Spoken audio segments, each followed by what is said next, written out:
नमस्कार दोस्तों। नेताजी सुभाष चंद्र बोस और महात्मा गांधी जी देश के दो बड़े जाने माने फ्रीडम फाइटर्स थे। इन दोनों के बीच में क्या मतभेद थे?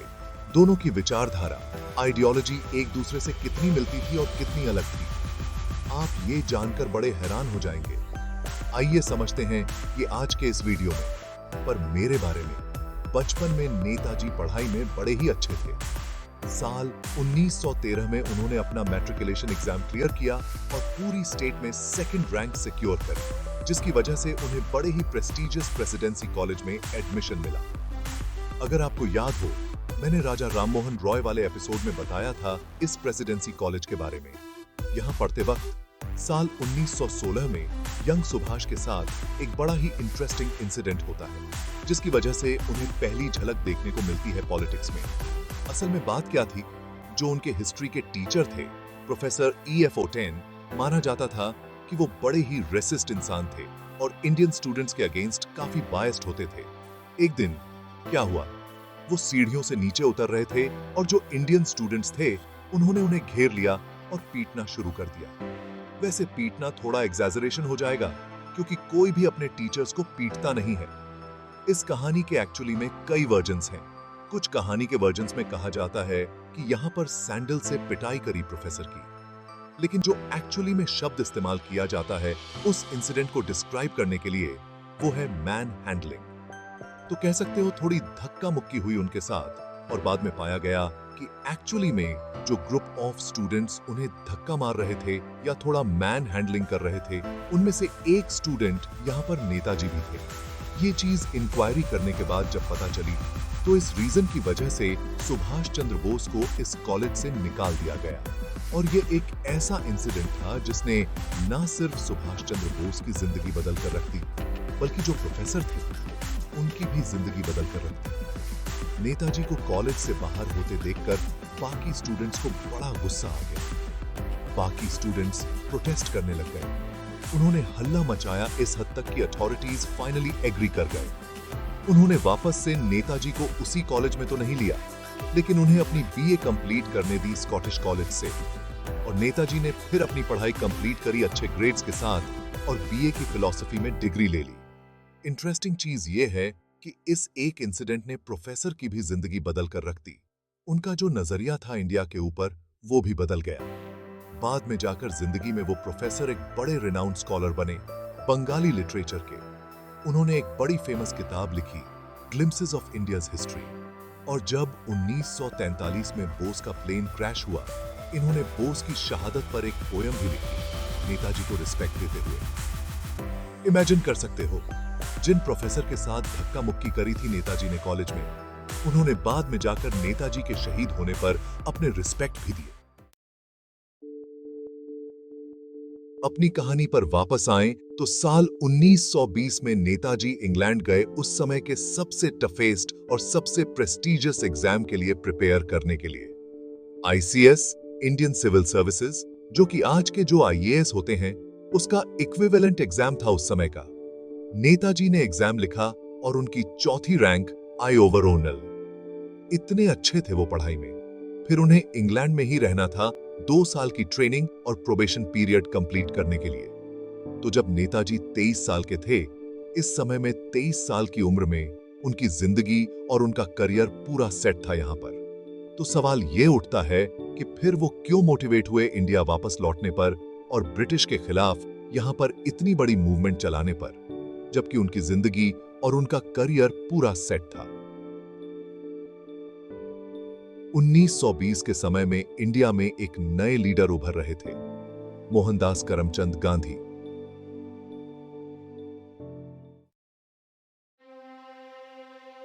सत्याग्रह और नॉन कोऑपरेशन के अपने नए आइडियाज को लेकर वो पूरे देश को इकट्ठा करने में लगे थे। और ICS ऑफिसर बोस इन चीजों को बड़े बारीकी से ऑब्जर्व कर रहे थे। उनका दिल और उनका दिमाग कन्फ्लिक्ट में था। वो अपने सेट करियर को छोड़ना नहीं चाहते थे, लेकिन दिल से वो सही में चाहते थे कि इंडिया में जाकर लड़ाई करें। 1920 और 1921 के बीच उन्होंने कई चिट्ठियां लिखी अपने बड़े भाई शरद चंद्र बोस और अपने पिता को इसी चीज को लेकर। उनके बड़े भाई खुद एक फ्रीडम फाइटर थे, तो सुभाष चंद्र बोस उनसे पूछते हैं, क्या मैं भी इंडिया आ जाऊं? मैं भी यहां पर फ्रीडम मूवमेंट का हिस्सा बनूं? 23 अप्रैल 1921 को आईसीएस ऑफिसर सुभाष चंद्र बोस अपनी ट्रेनिंग को बीच में ही छोड़कर इंडिया वापस लौट आते हैं, फ्रीडम मूवमेंट का हिस्सा बनने के लिए। घर लौटकर वो गांधी जी से मिलते हैं और गांधी जी उन्हें कहते हैं कि वो चित्तरंजन दास का साथ दें बंगाल में, जिन्हें हम देश बंधु के नाम से जानते हैं। नेताजी अपने पॉलिटिकल करियर की शुरुआत करते हैं एक अखबार का एडिटर बनके। इस अखबार का नाम था फॉरवर्ड और दिसंबर 1921 में ही वो पहली बार अरेस्ट हो जाते हैं जब वो प्रिंस वेल्स की इंडिया की विजिट को अपोज कर रहे होते हैं। नेताजी अभी भी ब्रिटिश के खिलाफ पॉलिटिकल मूवमेंट जारी रखे हुए थे, तो ब्रिटिश काफी सस्पिशियस हो जाते हैं नेताजी के रोल को लेकर। इसलिए अब उन्हें 2 साल के लिए जेल भेज देते हैं। उन्हें डिपोर्ट कर दिया जाता है म्यांमार में। 1927 तक उन्हें 2 साल जेल में रहते हैं और इसी समय के बीच उन्हें टीबी भी हो जाता है। टीबी एक बहुत ही जानलेवा बीमारी थी उस समय में, तो थैंकफुली वो इस बीमारी को ओवरकम कर लेते हैं और बच के निकल जाते हैं। 1927 में जब वो वापस बंगाल लौटते हैं तो उनके मेंटर सीआर दास का निधन हो चुका होता है। इसी रीजन से अब बोस को इलेक्ट कर लिया जाता है, जो इंडिया के इंडिपेंडेंस स्ट्रगल को दिखलाती है 1920 से लेकर 1934 के बीच में। इस समय तक 2 यंग और बड़े ही डायनामिक लीडर्स कांग्रेस पार्टी के वोकल स्पोक्सपर्सन हैं।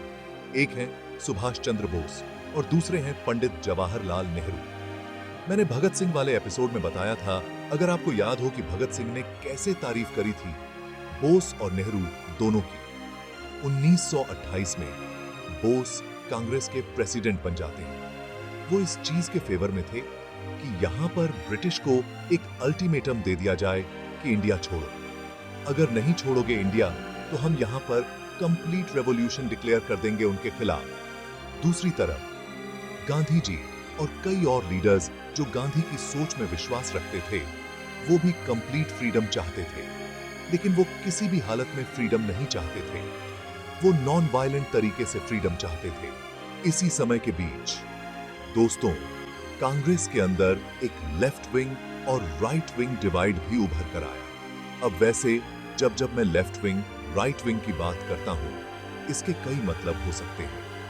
आज के कॉन्टेक्स्ट में आप इसे देख सकते हो लेफ्ट विंग, राइट विंग। आप फ्रेंच रेवोल्यूशन की कॉन्टेक्स्ट में देख सकते हो, तो कई लोग इसके कई मतलब निकाल लेते हैं। लेकिन जब मैं यहां पर लेफ्ट विंग राइट विंग की बात कर रहा हूं, तो इसका बेसिकली मतलब है इकोनॉमिक पॉलिसीज को लेकर। तो उस समय के जो लेफ्ट विंग राइट विंग थे कांग्रेस में, वो सब लिबर्टी, सेक्युलरिज्म, इक्वालिटी, फ्रेटर्निटी, ये बेसिक प्रिंसिपल्स में दोनों साइड्स विश्वास रखते थे। लेकिन जहां पर दोनों के डिफरेंसेस थे, वो थी economic policies. Doctor Rajendra Prasad, Sardar Patel और मुरारजी देसाई कैपिटलिज्म और लार्ज स्केल इंडस्ट्रियलाइजेशन के फेवर में थे। उनकी राय में पहले हमें पैसा बनाना चाहिए, वेल्थ क्रिएशन सीखनी चाहिए और वेल्थ डिस्ट्रीब्यूशन को हम बाद में देख लें। लेकिन दूसरी तरफ लेफ्ट विंग में थे ऐसे लीडर्स जो सोशलिज्म में विश्वास रखते थे। राम मनोहर लोहिया, आचार्य नरेंद्र देव, जयप्रकाश नारायण, पंडित जवाहरलाल नेहरू और नेताजी बोस, जिन्हें आप लेफ्टिस्ट कह सकते हो। नेताजी एक्चुअली में काफी कट्टर वामपंथी सोच में विश्वास रखते थे। गांधी जी की आइडियोलॉजी इस पूरे स्पेक्ट्रम में कहीं ना कहीं बीच में ही लाई करती है, क्योंकि गांधी जी विश्वास करते थे ट्रस्टीशिप प्रिंसिपल में। इसकी बात मैंने सोशलिज्म वाले वीडियो में करी थी, कैसे गांधी और सोशलिज्म की आइडियोलॉजी है। कौन हुआ उस एक्स्ट्रा वेल्थ का? गोपाल। उन्होंने कहा, सभी भूमि गोपाल की। इसलिए गांधी जी को लेफ्ट विंग या राइट विंग में कैटेगराइज करना काफी मुश्किल है। इनफैक्ट हुआ क्या था कि ज्यादातर राइट विंग के लोग थे जो गांधी जी के सपोर्ट में खड़े हुए थे। यहां पर पंडित नेहरू की बात करें तो पंडित नेहरू एक लेफ्टिस्ट थे, लेकिन उनकी आइडियोलॉजी फैबियन सोशलिज्म में आती है। इसकी बात भी मैंने पुराने वीडियो में करी थी। लेकिन बाद में जाकर जब वो एक्चुअली में देश के प्रधानमंत्री बने थे, तो उनकी आइडियोलॉजी ज्यादा सेंटर में आ गई थी। उनकी इकोनॉमिक पॉलिसीज काफी मिक्स थी। इंडस्ट्रियलाइजेशन में भी वो विश्वास रखते थे, लेकिन एट द सेम टाइम वो कहते थे कि इंडस्ट्रियलाइजेशन सरकारी कंपनियां करेंगी।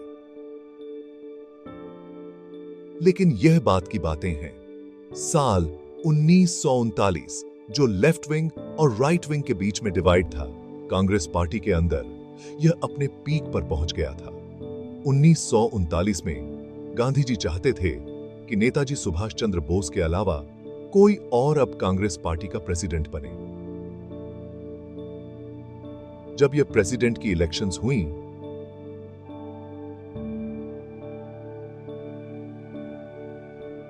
राजगोपालाचारी ने बड़े फेमसली कहा था कि यहां पर दो नाव हैं, दो बोट्स हैं। एक है बोस की बोट जो काफी लीक करती हुई है, लेकिन कांग्रेस को यहां पर पुरानी बोट को ही ट्रस्ट करना चाहिए जो ज्यादा बड़ी बोट है, जिसे चलाया जा रहा है महात्मा गांधी के द्वारा। दूसरी तरफ सुभाष चंद्र बोस के फेवर में भी कई लोग थे, जैसे कि रविंद्रनाथ टैगोर, जो एक्चुअली में बोस के प्रेसिडेंट बनने को फिर से सपोर्ट करते थे और वो गांधी जी के भी दोस्त थे। तो उन्होंने गांधी जी को चिट्ठी भी लिखी थी कि यहां पर नेताजी बोस को ही प्रेसिडेंट बनने दो, फिर से कांग्रेस पार्टी का। तो यह जो डेमोक्रेटिक इलेक्शंस हो रही थी कांग्रेस पार्टी के अंदर, उस समय में यह काफी थ्रिलिंग कॉन्टेस्ट बन चुकी थी। इलेक्शन के रिजल्ट्स आए, लेकिन सुभाष चंद्र बोस ने गांधी जी के नॉमिनेटेड कैंडिडेट पट्टाभी सीतारमैया को 1575 से 1376 वोट से हरा दिया और यह चीज गांधी जी को पसंद नहीं आई। सुभाष चंद्र बोस फिर से कांग्रेस पार्टी के प्रेसिडेंट बन गए। जीबी पंत, जो उस समय के कांग्रेस के राइट विंग के एक बड़े की मेंबर थे, उन्होंने एक्चुअली में बोस के प्रेसिडेंट बनने के बाद बोस को कहा कि जो वर्किंग कमेटी होगी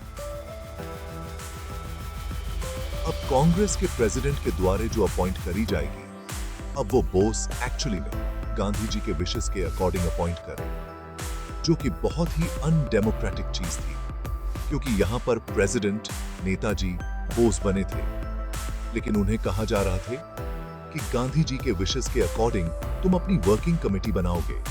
उसी समय के बीच एक्चुअली में सरदार पटेल जी और नेताजी के बीच में कोर्ट केस भी चलने लग रहा था। काफी फेमस कोर्ट केस है, ज्यादा डिटेल में नहीं जाऊंगा मैं, लेकिन सरदार पटेल और नेताजी बोस के बीच में यहां पर पर्सनल डिफरेंसेस भी थे और आइडियोलॉजिकल डिवाइड भी था लेफ्ट विंग राइट विंग का। इसी रीजन से सरदार पटेल ने ये सब होता देखकर जस्टिफाई करने के लिए स्टेटमेंट दी, the lion becomes a king by birth, not by an election in the jungle. अब इस पॉइंट ऑफ टाइम पर आकर जो लेफ्ट विंग राइट विंग के बीच डिवाइड था कांग्रेस पार्टी के अंदर, वो इस हद तक बढ़ चुका था कि कांग्रेस पार्टी के मेंबर्स को यहां पर ये पार्टी दो हिस्सों में तो नहीं बट जाएगी, और ये किसी भी हालत में होना नहीं चाहिए, क्योंकि फ्रीडम मूवमेंट यहां पर उसका सत्यानाश हो जाएगा अगर कांग्रेस पार्टी खुद दो हिस्सों में बट गई तो। इसी रीजन से कई लेफ्टिस्ट्स जो सुभाष चंद्र बोस के, उन्होंने मास रिजाइन कर दिया अपनी पोस्ट से। ऐसा होता देखकर पंडित नेहरू ने बड़े स्ट्रांगली ऑब्जेक्ट किया। उन्होंने गांधी जी को एक चिट्ठी लिखी ये कहते हुए कि यहां पर जो भी होने लग रहा है बहुत गलत होने लग रहा है, हमें ऐसे जबरदस्ती नेताजी बोस को हटाना नहीं चाहिए कांग्रेस प्रेसिडेंट की पोस्ट से। लेकिन साथ ही साथ नेहरू जी खुद भी सुभाष चंद्र बोस के आइडियोलॉजी को लेकर, ओपिनियन को लेकर इतने फेवर में नहीं थे। उनकी राय में वो काफी ज्यादा लेफ्ट विंग थे, लेकिन इस चिट्ठी से कोई इंपैक्ट नहीं पड़ा। इवेंचुअली यहां पर कोई ऑप्शन नहीं रह गया सुभाष चंद्र बोस के पास एक्सेप्ट रिजाइनिंग, क्योंकि उनकी वर्किंग कमेटी के कोई मेंबर्स उनके साथ काम नहीं कर रहे थे। तो अब उन्होंने खुद से ही इस्तीफा दे दिया और कांग्रेस के फिर नई प्रेसिडेंट बने डॉक्टर राजेंद्र प्रसाद, एक राइट विंग के मेंबर। अब जो नई वर्किंग कमेटी बनी वो बहुत ही स्ट्रांगली लॉयल थी गांधी जी के फेवर में। उन्होंने अब रेजोल्यूशन पास किया कि कोई भी कांग्रेस मेंबर खुद से सत्याग्रह नहीं लॉन्च कर सकता बिना वर्किंग कमेटी का अप्रूवल लिया यहां पर। और इस चीज को देखकर नेताजी सुभाष चंद्र बोस ने, वो इसके फेवर में नहीं थे, और ऐसा होता देखकर नेताजी को बंगाल प्रोविंशियल कांग्रेस की प्रेसिडेंट की पोस्ट से इमीडिएटली हटा दिया गया और कोई भी कांग्रेस की पोस्ट को होल्ड करने से डिस्क्वालीफाई कर दिया गया अगले 3 साल तक। बोस ने इसके रिस्पॉन्स में कहा कि वो वर्किंग कमेटी के इस डिसीजन का स्वागत करते हैं। यहाँ पर इस तरीके से राइट विंग कंसोलिडेशन देखने को मिला है कि ये तो होना ही था। वो अपने क्राइम की यहाँ पर पेनल्टी पे कर रहे हैं, लेकिन नेताजी अपनी वैल्यूज को लेकर काफी कमिटेड रहे। उन्होंने कहा, इसी रीजन से 22 जून 1939 को नेताजी सुभाष चंद्र बोस ने स्थापना करी ऑल इंडिया फॉरवर्ड ब्लॉक की। ये एक ऐसी ऑर्गेनाइजेशन थी जो कई लेफ्टिस्ट ऑर्गेनाइजेशन को कंबाइन करके मर्ज करके बनी थी। अब इंटरेस्टिंग चीज क्या है यहाँ पर दोस्तों, कि इतने स्ट्रॉन्ग आइडियोलॉजिकल डिफरेंसेस के बावजूद नेताजी सुभाष चंद्र बोस और गांधी जी के मन में एक दूसरे के लिए बहुत रिस्पेक्ट थी। 1935 में जब क्विट इंडिया मूवमेंट को लॉन्च किया गया गांधी जी के द्वारा, नेताजी सुभाष चंद्र बोस जर्मनी में बर्लिन में बैठे थे। वहां पे अपने आजाद हिंद रेडियो से वो मैसेज देते हैं क्विट इंडिया मूवमेंट के फेवर में। वो गांधी जी की इस मूवमेंट को नॉन वायलेंट गेरिला वॉरफेयर करके बुलाते हैं। एक और ओकेजन पर वो इस मूवमेंट को इंडिया का एपिक स्ट्रगल का नाम देते हैं। अब आप ये सोचकर बड़े कंफ्यूज्ड हो जाओगे कि एक तरफ नेताजी सुभाष चंद्र बोस और गांधी जी के बीच में इतनी मतभेद हुई थी आइडियोलॉजी को लेकर, लेकिन फिर भी कुछ सालों बाद क्यों नेताजी यहां पर गांधी जी की मूवमेंट का सपोर्ट कर रहे हैं? इसका रीजन नेताजी खुद ही बताते हैं 12 अक्टूबर 1942 के अपने रेडियो एड्रेस में। 1959 की पीएस सरकार से कोई भी गांधी के साथ इस तरह नहीं लड़ा है जिस तरह कांग्रेस में मेरी पार्टी और मैं, लेकिन आज इंडियन नेशनल कांग्रेस में राइट और लेफ्ट के सभी फासले खत्म हो चुके हैं और भारत के लोग आजादी के डिमांड में इकट्ठे खड़े हैं। नेताजी सुभाष चंद्र बोस अपने स्ट्रगल को कॉम्प्लीमेंट्री देखते थे गांधी जी के स्ट्रगल के साथ साथ। वो ये नहीं मानते थे कि यहाँ तो मेरा स्ट्रगल होगा, फ्रीडम मूवमेंट का यहाँ और वहां गांधी जी का स्ट्रगल होगा। हम दोनों स्ट्रगल करेंगे यहाँ पर, क्योंकि हमारा यहाँ पर मकसद आजादी लेना है। अगर गांधी जी को अपने नॉन वायलेंट तरीकों से आजादी मिल जाती है, ठीक है, मिल जाए वहां पर, अच्छी चीज है। अगर नहीं मिल पाती तो मैं यहां पर अपना स्ट्रगल कंटिन्यू रखूंगा। यही रीजन है कि अपने आजाद हिंद फौज में उन्होंने अपने 3 ब्रिगेड्स का नाम नेहरू, गांधी और मौलाना आजाद पर रखा। अब यह सुनकर आपको लगेगा कि यह जो पूरा रिस्पेक्ट का काम है सिर्फ वन साइडेड चल रहा था। नेताजी सुभाष चंद्र बोस यहां पर गांधी जी को इतना रिस्पेक्ट दे रहे थे, लेकिन दूसरी तरफ से गांधी जी बड़े गंदे तरीके से बिहेव कर रहे थे बोस के अगेंस्ट। लेकिन ऐसा नहीं था, गांधी जी भी बहुत आदर करते थे सुभाष चंद्र बोस का। यह देखिए गांधी जी ने नेताजी के बारे में क्या लिखा था। अब यह सुनकर शायद आप फिर से कंफ्यूज्ड हो जाओगे कि महात्मा गांधी जो नॉन वायलेंस में विश्वास रखते थे, वो सुभाष चंद्र बोस के वायलेंट स्ट्रगल को क्यों सपोर्ट करेंगे आप? इसके पीछे रीजन बड़ा सिंपल है। एक्चुअली बहुत से लोग गांधी जी के नॉन वायलेंस को मिसअंडरस्टैंड कर जाते हैं और साथ ही साथ भगत सिंह और नेताजी बोस के वायलेंस को भी मिसअंडरस्टैंड कर जाते हैं। ना तो गांधी जी इतने नॉन वायलेंट थे जितने आपको लगता है, और ना ही सुभाष चंद्र बोस और भगत सिंह उतने वायलेंट थे जितने आपको लगता है। भगवान राम ने रावण को मारा था, तो क्या हम भगवान राम को एक वायलेंट इंसान के तौर पर देखते हैं? नहीं ना, क्योंकि हिंदुइज्म में कहा जाता है वायलेंस कोई रिवेंज के लिए नहीं होना चाहिए या किसी के अगेंस्ट कुछ बुरा करने के लिए नहीं होना चाहिए। वायलेंस तब जस्टिफाइड होता है जब यहां पर एक बड़े स्केल पर और वायलेंस को रोका जा सके, इनोसेंट लोगों पर वायलेंस होने से रोका जा सके। और गांधी जी अपने आप को एक कट्टर राम भक्त मानते थे और भगवत गीता में काफी मानते थे। इनफैक्ट गांधी जी का नॉन वायलेंस में विश्वास बने रहना एक तरीके से स्ट्रैटेजी भी समझी जा सकती है, क्योंकि गांधी जी ने इतिहास को देखा था और उनका मानना था कि यहाँ पर फ्रेंच रेवोल्यूशन हुई, रशियन रेवोल्यूशन हुई, दोनों वायलेंट रेवोल्यूशंस थी। उन्होंने अपनी मोनार्की को तो ओवरथ्रो कर दिया, लेकिन उसके बाद जो आया वो कुछ अच्छा नहीं था। उसके बाद से फिर से डिक्टेटरशिप की प्रॉब्लम खड़ी हो गई, क्योंकि वायलेंस के रिस्पॉन्स में अगर वायलेंस किया जाएगा तो सॉल्यूशन कभी नहीं निकलेगा। उनका यह मानना था, अगर हमें सही में लॉन्ग लास्टिंग सॉल्यूशन चाहिए तो वो नॉन वायलेंस से ही अचीव किया जा सकता है, जो फ्रेंच रेवोल्यूशन और रशियन रेवोल्यूशन नहीं अचीव कर पाई थी। 1940 में नेताजी सुभाष चंद्र बोस ने बर्मा से एक बड़ा अपना फेमस रेडियो एड्रेस दिया, जहां पर उन्होंने पहली बार गांधी जी को as father of the nation address किया। तो एक्चुअली में फादर ऑफ द नेशन का जो टाइटल है महात्मा गांधी को दिया जाता है। यह टाइटल शुरुआत में पहली बार नेताजी सुभाष चंद्र बोस ने दिया था। दूसरी तरफ से गांधी जी ने बोस को टाइटल दिया the Prince of the patriots, जिसके बारे में शायद आप ज्यादा जानते ना हो, लेकिन गांधी जी ने भी एक टाइटल दिया था नेताजी सुभाष चंद्र बोस को। उनको एडमायर करते वक्त यहां पर कई लोग आपको कहानी सुनाते होंगे, गांधी वर्सेस बोस। मैंने इस वीडियो का टाइटल भी थंबनेल में भी यही डाला है, गांधी वर्सेस बोस।